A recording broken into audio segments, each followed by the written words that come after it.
Patrick McNeil back here with you at the intermission, and joined now by Mario Cecchini, who just told me to pronounce that name. Hopefully I'm pronouncing that correctly. First-year commissioner of the QMJHL. Mario, just tell us, first of all, why did you want to be QMJHL commissioner?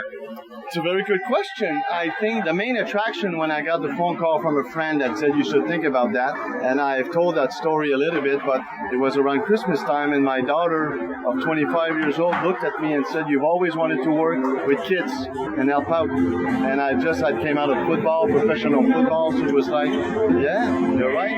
I should own up to my word. And then I started thinking about it, and it was obvious there was some drama going on, and my career has been around turning around businesses, so it became attracted to me. And when I started to look at the challenges and the changes we could do and the good we could bring and the good name we should bring back, which was always good but was going through a rough patch, just made it interesting. So in a nutshell, that's what happened. When you talk about changes, I know it's early days, but what kind of changes do you envision perhaps in the Q under your watch? Well, first of all, the big one is obviously already behind us in a way, was the rule on fight. And so far so good. I think a lot of the things that people were saying that would happen does not really happen. No more suspension than last year at the same time. Dirty hits, depends who you talk to, but at the end of the day, it's basically the same thing. And the coaches reacted very well. The GMs, the same thing. We had good talks with everybody this summer.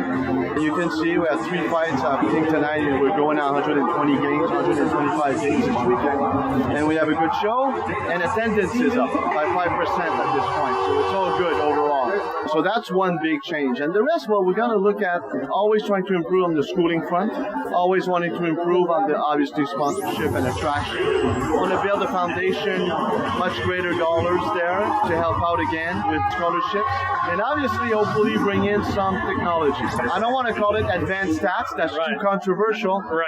But look at technology and how we can incorporate in our sports, have some form of innovations, and listen to the fans a lot. See what they have to say about all that, and if they have suggestions, put it into the game, anything that can make the game more exciting, we will look at that. We're recording this ahead of time. The Eagles are in a 3-3, their second Quebec road trip. Yes. Can be tough to get practices in and whatnot, and you talked about school as well. Patrick was floated this out, the idea of less games. Has that ever been a consideration? How much are you worried about education and proper practice time for teams?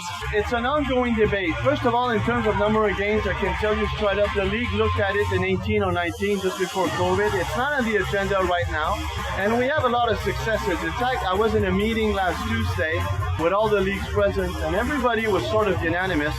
It's not detrimental to studying. I'm not saying that it's easy, but it goes back to the person at the end of the day. It's like anything else. Those who really want to study, those who take it seriously, have all the latitude and all the convenience to do so. But we're representative of the population, right? There's some kids that it's easy, others that it's tougher. We try to surround them the best that we can. But right now, we have more success stories. You may have heard our completion of programs and our average grades are higher than the general population. You know, when you're dealing with elite athletes at their age, at their time, it comes with discipline mostly.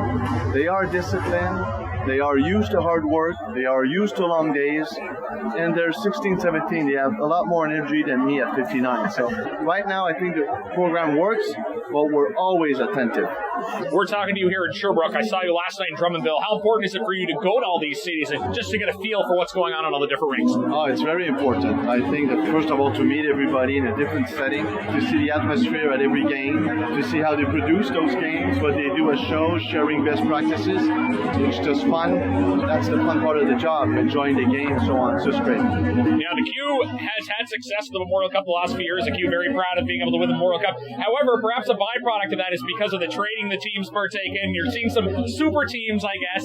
Is that a concern in the league, maybe the gap between the best teams and the worst teams? I think the OHL and the WHL, my friends down there, are making that rumor.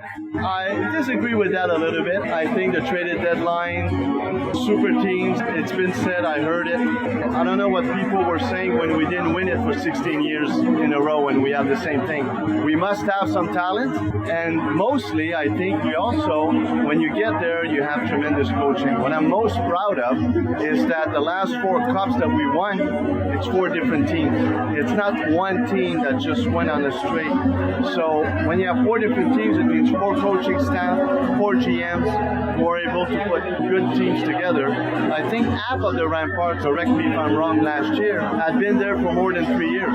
It's a team that's worked mostly together. And Seattle had, I believe, 12, correct me if I'm wrong again, NHLers already drafted. I don't think we were playing a team that was not great. I say we, I mean as the Q. Right. So no, I'm very proud of that. It's fully deserved, and it certainly looks great on our league, and it's about time that it's get recognized. That Rampart team was very impressive. It's good to hear you say that attendance is up. I know that hasn't been the case in all markets, but that's not a Quebec league. That's everywhere post-COVID. What do you think the key to having the crowds go up is, and how do you try to improve that even more?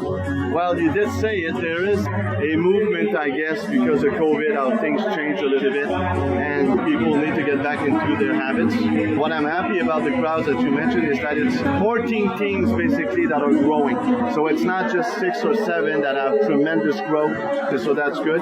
But I think stuff like you see right now, providing some form of entertainment that people feel they're coming to a show, we will work hard on that. As a league, we recognize it. As a team, we recognize it. But the last years have been very tough, as you know, on teams, on the world, basically. And now, 1 year or 2 to get back into it. And hopefully we get some great ideas that we can show off next year's. And we have some technology that we're debating right now, how to introduce it with the teams and all that. So there is good ideas coming up, and I hope we can make it come to everything has a cost, and that's where we try to make sure that how it fits and for the right people. And make sure that actually attracts people. That's always the challenge, right? You don't want to spend more, and at the end it doesn't work. So we got to make sure about all that. Well, we're very happy to hear you're open to ideas. So there you go. Get in contact with the commissioner, folks, if you have ideas. Thanks for this, Mario. Best of luck in the new position. Thank you very much. I appreciate it. That's Mario Cecchini. He is the commissioner of the QMJHL. You're listening to the intermission of Celtic Caboda, Cape Breton Eagles Hockey, 1270 CJCB.